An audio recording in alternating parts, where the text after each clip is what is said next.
Hey, Michael Leckie here is a part of my series around health, well-being, and leadership. Health and well-being allow you to be focused and centered to be a good leader or help other leaders lead or be effective in whatever work it is that you do. And so we've been focusing on this series on what are some of the things that I've had, my own experiences with my health in trying to be a good and effective leader or help leaders like I do also in my executive coaching. And one of the things that came up when I talked about TRT or testosterone replacement therapy was, what about sexual performance? So why am I talking about sexual performance if generally what I do is leadership and leadership effectiveness, even though I'm talking about health and well-being? I believe that part of our lives is a really important part of our life. And your own sexual well-being, I know as a man, I think for women too, I've not been one, full disclosure, there are psychological benefits to that, your own confidence, your own ability to be confident in a relationship and build relationships. Our sexual well-being and our sexual health is a part of our overall well-being. It's a part of who we are in our lives. And so we need to be aware of it. So people have asked me, what does the testosterone do for that? Does it impact your sexual health? For me, it did. I've always been a person with a relatively, how would I say it, healthy libido, but it certainly helped maintain that I'm in my 50s now, and I do know plenty of people at my age whose, I guess the frequency and the satisfaction they have with their own sexual lives is very low. Mine's not. I'm very happy with it. Apologies in advance to my long-suffering wife, Molly, saying, what are you talking about this on camera for? It came up and I wanted to address it.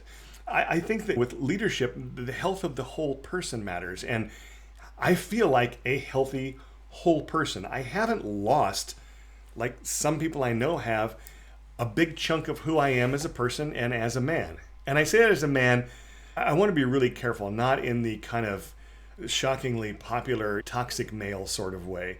There is healthy masculinity. That includes openness, respect, self-care, and care of others. And I think that right now, I guess the reasons I'm talking about this is it feels like we've yielded the field on conversations about sex to, at least for males, to a lot of the kind of the toxic masculinity group out there.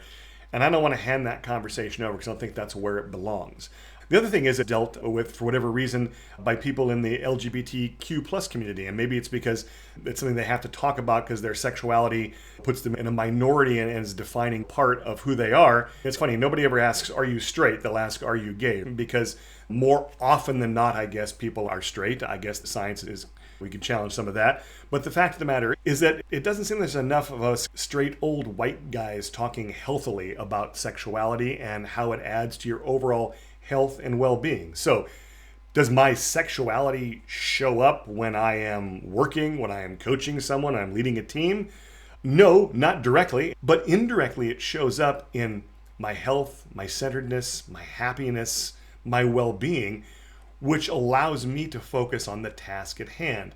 And many times I think that's the important thing about health and well-being and leadership is you take it out of the way from blocking you from doing the work that you need to do with others.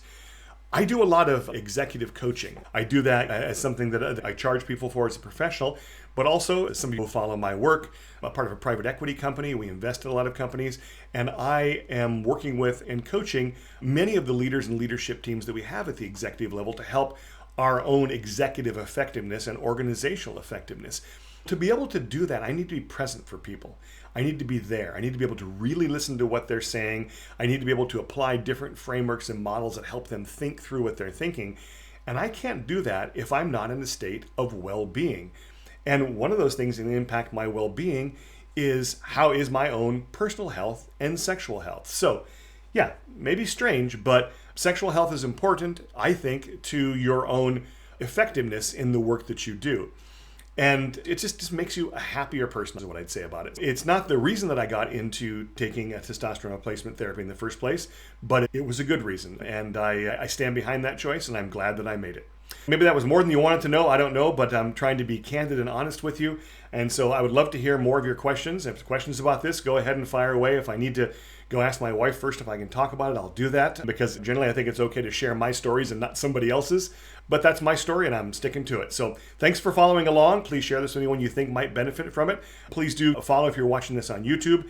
And wherever you're watching, if you have questions or follow-up thoughts that you'd like us to address in a future episode, please let us know what they are.